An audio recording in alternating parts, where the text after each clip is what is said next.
ഒരിക്കൽ രണ്ട് സഹോദരന്മാർ തമ്മിൽ വഴക്കു നടക്കുകയായിരുന്നു. അത് കണ്ട് അവരുടെ അച്ഛൻ ഉറക്കെ ചിരിക്കുന്നുണ്ടായിരുന്നു. ഒരു വീടിന്റെ വിഭജനത്തെ ചൊല്ലിയായിരുന്നു അവർ തമ്മിൽ വഴക്ക് നടന്നത്.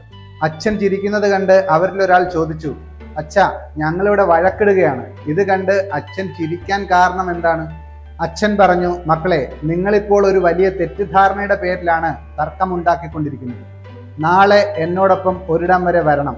ഞാൻ നിങ്ങൾക്ക് ഒരു അമൂല്യ നിധി കാണിച്ചു തരാം. അടുത്ത ദിവസം 3 പേരും ഒരു ബസ്സിൽ കയറി യാത്ര ആരംഭിച്ചു. ബസ്സിൽ 2 സീറ്റ് മാത്രമേ ഒഴിവുണ്ടായിരുന്നുള്ളൂ. ആദ്യത്തെ മകൻ അച്ഛനോടൊപ്പം ഇരുന്നപ്പോൾ രണ്ടാമത്തെയാൾ നിന്നുകൊണ്ട് യാത്ര ചെയ്തു. കുറച്ചു മണിക്കൂറുകൾക്ക് ശേഷം അവർ സ്വന്തം ഗ്രാമത്തിലെത്തി.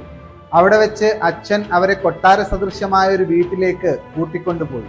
ആ വലിയ മാളിക തകർന്നു കിടക്കുകയായിരുന്നു. അവിടെ പുല്ലും കുറ്റിച്ചെടികളും വളർന്നു നിൽക്കുന്നുണ്ടായിരുന്നു. പ്രാവുകൾ കൂടുകൂട്ടിയിരുന്നു. അച്ഛൻ്റെ കണ്ണുകൾ സജലങ്ങളായി. അയാൾ മക്കളോട് പറഞ്ഞു, ഈ മാളിക കാണുന്നില്ലേ? ഇവിടെ തന്നെയായിരുന്നു നിങ്ങളുടെ ബാല്യകാലം. ഈ വീടിന് വേണ്ടിയാണ് ഞാനും എൻ്റെ ജ്യേഷ്ഠ സഹോദരനും വഴക്കിട്ടത്. ഇന്നലെ നിങ്ങൾ വഴക്കിട്ടതുപോലെ. ഒടുവിൽ ഞങ്ങൾ എന്നേക്കും ശത്രുക്കളായി മാറി. അവസാനം ഈ വീട് എനിക്ക് കിട്ടി. പക്ഷേ എൻ്റെ ജ്യേഷ്ഠൻ എല്ലാം ഉപേക്ഷിച്ച് വിദേശത്തേക്ക് പോയി.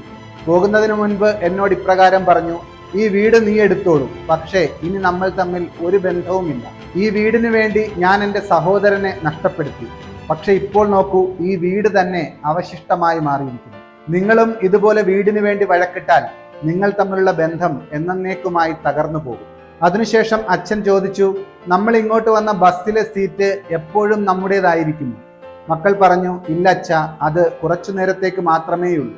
അച്ഛൻ പുഞ്ചിരിച്ചുകൊണ്ട് പറഞ്ഞു, ജീവിതവും അങ്ങനെയാണ്. ഇവിടെ യാത്രക്കാർ മാറിക്കൊണ്ടിരിക്കും, സാഹചര്യങ്ങളും മാറിക്കൊണ്ടിരിക്കും. കുറച്ചു കാലത്തേക്ക് മാത്രം നമുക്ക് ലഭിക്കുന്ന വസ്തുക്കൾക്ക് വേണ്ടി എന്നേക്കുമായി വഴക്കിടുന്നതും ബന്ധങ്ങൾ അവസാനിപ്പിക്കുന്നതും നല്ലതല്ല. സന്തോഷത്തോടെ ജീവിക്കാം, സ്നേഹത്തോടെ ഒരുമിച്ച് കഴിയാം. കാരണം ഈ ലോകത്തിലെ നമ്മുടെ ബന്ധങ്ങൾ അമൂല്യമാണ്.